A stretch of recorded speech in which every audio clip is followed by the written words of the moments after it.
কর্তারা আপনি জানেন যে কসাই জিহাদ হাওলাদার তাকে ইতিমধ্যেই পুলিশ 12 দিনের রিমান্ডে পেয়েছে এবং ইতিমধ্যেই তাকে নিয়ে কিন্তু সম্ভাব্য যে বাগজোলা খাল, সেই বাগজোলা খালের এখানটায় এই ধারেই কিন্তু ফেলা হয়েছে। অবাক করা ব্যাপার যে এখন পর্যন্ত আনোয়ার আজিমের মরদেহের কোনো টুকরা কোথাও খুঁজে পাওয়া যায়নি। এমপি আনারকে ভারতে একেবারে টুকরো টুকরো করা হয়। দর্শক শ্রোতা, তাকে যে টুকরো টুকরো করেছে তা হলো একজন কসাই। দর্শক, একজন কসাইকে দিয়ে তাকে টুকরো টুকরো করা হয় এবং অবশেষে সেই কসাই জিহাদকে পুলিশ গ্রেপ্তার করেছে এবং বর্ণনা দিলেন কিভাবে তাকে হত্যা করা হয়েছে। দর্শক, আমরা সেই বিষয়ে বিস্তারিত জানবো এবং তার সাথে আরও অনেক তথ্য উঠে এসেছে আজকের ভিডিওর মাধ্যমে, যার কারণে সম্পূর্ণ ভিডিওটা না টেনে দেখতে চেষ্টা করবেন। তো কথা না বলে চলুন আমরা ভিডিও মূল আলোচনা চলে যাই। ভিডিও মূল আলোচনা চলে যাওয়ার আগে আপনার কাছে আমার ছোট করে একটু অনুরোধ, আপনি যদি প্রত্যেক মুহূর্তের আপডেট পেয়ে চান তো অবশ্যই চ্যানেল সাবস্ক্রাইব করে দেবেন এবং পাশে থাকা বেল আইকনটি ক্লিক করে দেবেন, তাহলে প্রত্যেক মুহূর্তের আপডেটটি সবার আগে পৌঁছাবে আপনার কাছে। দর্শক, কথা না বাড়িয়ে চলুন আমরা আসলে ঘটনাটা কি সে বিষয়ে আমরা বিস্তারিত দেখে আসি। আসসালামু আলাইকুম। দর্শক, বাংলাদেশের যেই এমপি আনোয়ারুল আজিম আনার কলকাতায় খুন হয়েছে সেই ব্যাপারে চাঞ্চল্যকর তথ্য আসা অব্যাহত রয়েছে। আনন্দবাজার পত্রিকা, ভারতীয় আনন্দবাজার পত্রিকায় একটি চমকপ্রদ রিপোর্ট দিয়েছে এবং একেবারেই তার কিছু বিস্তারিত দিক তুলে ধরেছে। সবচেয়ে অবাক করা ব্যাপার যে এখন পর্যন্ত আনোয়ারুল আজিমের মরদেহের কোনো টুকরা কোথাও খুঁজে পাওয়া যায়নি। যেভাবে বর্ণনা করা হয়েছে, মানে একেবারে হাড় থেকে মাংস আলাদা করে সেখানে তারা হলুদ তারপরে মশলা মিশিয়ে এমনভাবে টুকরো টুকরো করে ভাগ করে সেগুলো ফ্ল্যাট থেকে বাইরে নিয়ে যাওয়া হয়েছে এবং কোথায় ফেলানো হয়েছে তার কোনো অংশ এখনও জোগাড় করা সম্ভব হয়নি। যেই কসাইকে মুম্বাই থেকে আনা হয়েছিল তার নাম হচ্ছে জিহাদ। সেও স্বীকার করেছে যে কীভাবে তাকে শ্বাসরোধ করে তারপরে টুকরো টুকরো করা হয়েছে, হাড় থেকে মাংস আলাদা করা হয়েছে।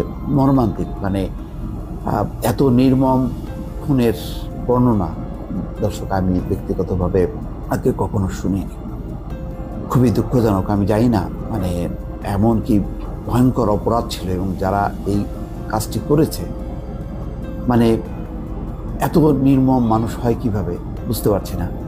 সেই সাথে অবাক হচ্ছে যে এই যে জিহাদ, মুম্বাইয়ের যে হলো কসাই, সে তো ভারতীয়, অথচ আমাদের এখানে আওয়ামী লীগের সাধারণ সম্পাদক ওবায়দুল কাদের প্রথমেই বলে দিলেন যে খুনিরা সবাই বাংলাদেশি, কেউ ভারতীয় নয়।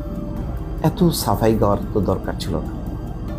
ভারতের মাটিতে খুন হয়েছে, সেখানে ভারতের লোকাল কেউ থাকবে না, এটা কি কখনো হয়?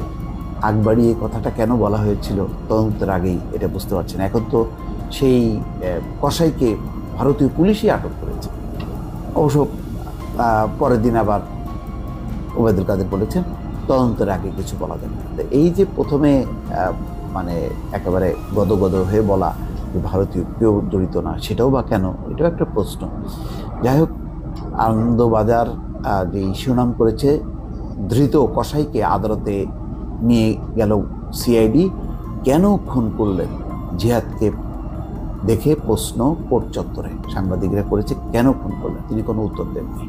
সিআইডি সূত্রের খবর, বৃহস্পতিবার গ্রেপ্তার করার পর জিহাদকে ভাঙড়ের একটি জায়গায় নিয়ে যাওয়া হয়েছিল।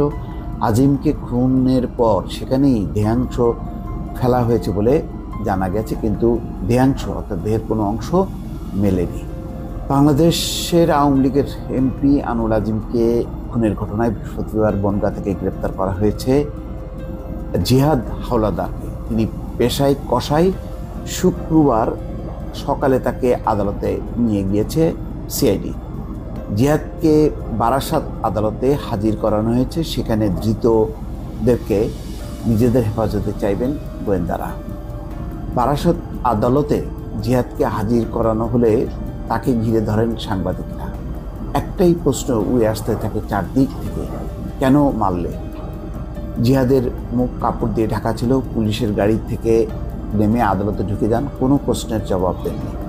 সিআইডি সূত্রের খবর, বৃহস্পতিবার গ্রেপ্তার করার পর জিহাদকে ভাঙড়ের একটি জায়গায় নিয়ে যাওয়া হয়েছিল। আজিমকে খুনের পর সেখানেই দেহাংশ অর্থাৎ দেহের অংশ ফেলা হয়েছে বলে জেরায় উঠে এসেছে, কিন্তু রাতের অন্ধকারে সেখান থেকে কোনো দেহাংশ মেলেনি। তাই শুক্রবার জিহাদকে দেহাংশ উদ্ধারের প্রয়োজনেই হেফাজতে চাইতে পারে সিআইডি। গোয়েন্দারা এখনও নিহত এমপির কোনো দেহের অংশ খুঁজে পাননি, ফলে ধৃতদের জেরা করে যা তথ্য মিলেছে তার উপরই নির্ভর করতে হচ্ছে তদন্তকারীদের। এক্ষেত্রে অভিযুক্তরা কোনোভাবে তদন্তকারীদের ভুল তথ্য দিয়ে বিভ্রান্ত করার চেষ্টা করছেন কিনা তাও খতিয়ে দেখা হবে। সেই সূত্রেই জিহাদকে হেফাজতে প্রয়োজন। সত্য উদ্ঘাটনের স্বার্থেই তাকে 14 দিনের জন্য হেফাজতে যাওয়া হতে পারে। সিআইডি সূত্রের খবর, হানি ট্র্যাপের শিকার হয়েছিলেন বাংলাদেশের এমপি। শিলাস্তি রহমান নামের এক মহিলাকে সামনে রেখে তাকে ফাঁদে ফেলা হয়েছিল। নিয়ে যাওয়া হয়েছিল নিউ টাউনের ওই আবাসনে। তারপর সেখানে তাকে খুন করা হয়। ধৃত জিহাদের বিরুদ্ধে খুনের জন্য অপহরণ, তথ্য নষ্ট করা, ভুল তথ্য দেওয়া, খুন এবং অপরাধের চক্রান্ত করার ধারা যোগ করা হয়েছে। এই ঘটনায় বাংলাদেশ পুলিশ এখন পর্যন্ত 3 জনকে গ্রেপ্তার করেছে। পশ্চিমবঙ্গ থেকে সিআইডির একটি দল বৃহস্পতিবারই ঢাকায় গিয়েছে। ধৃতদের সেখানেও জেরা করা হবে।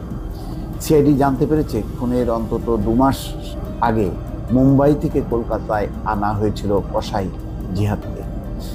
তিনি জেরার তো দর্শক, আপনি ভিডিওটি দেখলেন। ভিডিওটি দেখে যদি আপনার কোনো মন্তব্য থাকে তাহলে অবশ্যই কমেন্ট বক্সে আপনার মূল্যবান মন্তব্য জানিয়ে দেবেন। দর্শক, এখন আমরা পরবর্তী আরেকটি ভিডিও দেখব, যেটার দ্বারা আমরা আরও কিছু তথ্য আমরা জানতে পারবো। দর্শক, চলুন আমরা সেই ভিডিওটি বিস্তারিত দেখে আসি।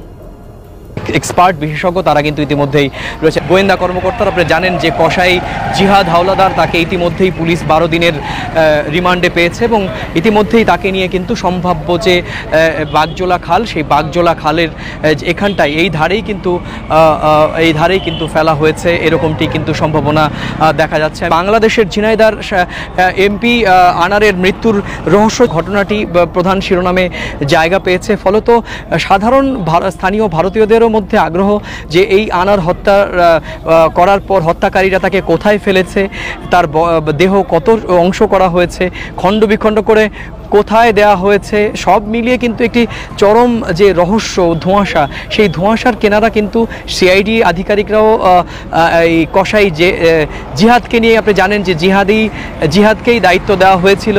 এমপি আনারের দেহ একেবারেই খণ্ড বিখণ্ড করে এই ধরনের ট্রলি করে এবং প্লাস্টিকের ব্যাগে করে লিফট থেকে কিন্তু এই আনার হত্যার অন্যতম মিশনের অন্যতম একজন সহযোগী এই জিহাদ হাওলাদার, যার বাড়ি খুলনা জেলার দিঘুলি থানার ব্যারাকপুর গ্রামের জনৈক জয়নাল হাওলাদারের কিন্তু একমাত্র ছেলে এই জিহাদ কিন্তু 2 বছর ধরে মুম্বাইতে বসবাস করত। মুম্বাইতে একটি বিশেষ এলাকায় কসাইয়ের কাজ করত। নগদে 500 টাকা বা তার বেশি পেমেন্টে পেতে পারেন ঢাকায় জমিসহ 20 কোটি টাকার পুরস্কার। আমরা দেখেছি যে কিছুক্ষণ আগে যখন কোর্ট থেকে এই বাগজোলা খালে, এই কাশীপুর বাগজোলা খাল ভাঙড়ে নিয়ে আসা হলো এবং তার মুখ ঢাকা, কারণ সুপ্রিম কোর্টের নিয়ম আছে জানেন যে কোনো আসামিকে তার মুখ গণমাধ্যমে তার মুখ প্রদর্শন করা যাবে না। সে কারণে তার মুখ ঢাকা অবস্থায় শুধু চোখ দুটো ছিল এবং তাকে দেখা গেছে কতটা চোখ বিচলিত এবং সে কিন্তু বোঝানোর চেষ্টা করছে যে এই দিকে নয়, ওই দিকে ফেলেছে, কোথায় ফেলেছে। কিন্তু চৌকস আধিকারিকরাও কিন্তু চেষ্টা করছেন তার অভিব্যক্তি দেখে যে আসলে কোথায় ফেলেছে।